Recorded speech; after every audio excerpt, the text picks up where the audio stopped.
Rekan-rekan media yang saya hormati, Presiden Joko Widodo telah selesai melakukan pertemuan bilateral dengan Presiden Joe Biden di White House, Washington DC 13 November 2023. Indonesia adalah satu-satunya negara yang diundang Amerika Serikat untuk melakukan kunjungan bilateral di Washington DC menjelang KTT APEC di San Francisco.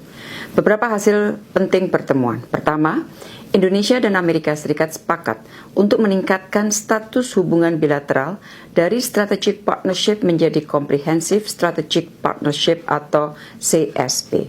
CSP Indonesia-Amerika Serikat akan menjadi fondasi kuat untuk penguatan kerjasama bilateral terutama di bidang ekonomi. Kedua, secara prinsip disepakati pentingnya penguatan kerjasama mineral kritis.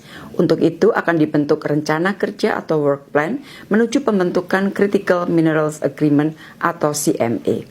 Jika CMA sudah dimiliki, maka Indonesia akan dapat menjadi pemasok kebutuhan baterai EV di Amerika Serikat secara berkesinambungan untuk jangka panjang.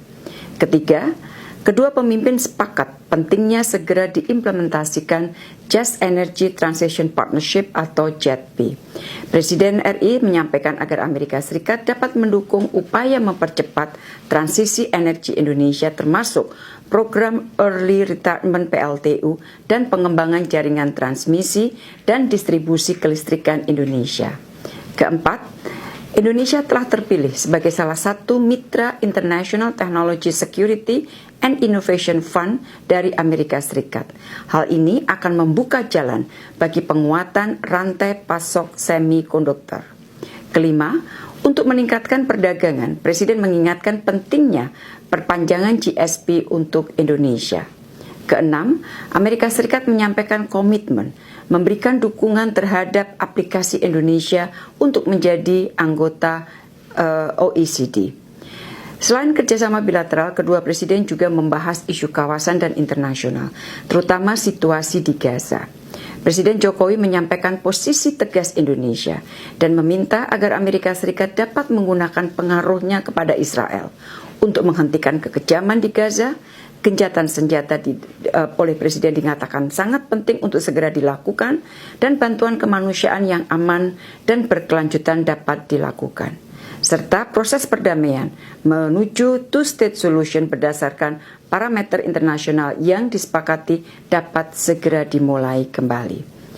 Presiden RI juga menyampaikan hasil keputusan KTT luar biasa OKI yang baru saja diselenggarakan di Riyadh 11 November yang lalu pada saat pertemuan dengan Presiden Joe Biden. Presiden Jokowi menyampaikan bahwa posisi negara OKI sangat solid dan tegas agar Israel segera mengakhiri kekejamannya di Gaza. Rekan-rekan media yang saya hormati, dari kunjungan ini telah disepakati 6 dokumen kerjasama G2G, termasuk kesepakatan pembentukan Comprehensive Strategic Partnership, kerjasama di bidang kesehatan, ESDM, maritim, dan kebudayaan. Dari sisi bisnis, telah disepakati kerjasama bisnis senilai 25,85 miliar US dollar, antara lain investasi pembangunan carbon capture storage dan kilang petrokimia, pengolahan nikel baterai EV, dan pembangunan modul dan panel surya.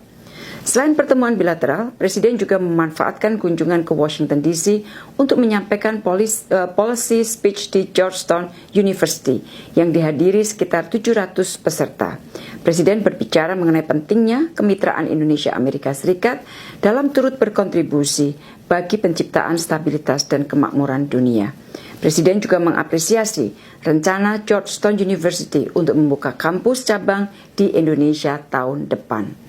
Selepas menyampaikan policy speech, Presiden juga menyempatkan untuk melakukan sholat asar berjamaah di Masjid Kampus Yeromamut. Masjid ini adalah masjid pertama yang didirikan di kampus Jesuit di Amerika Serikat, di mana imam masjid yaitu Imam Yahya Hendi merupakan tokoh Muslim Amerika Serikat keturunan Palestina.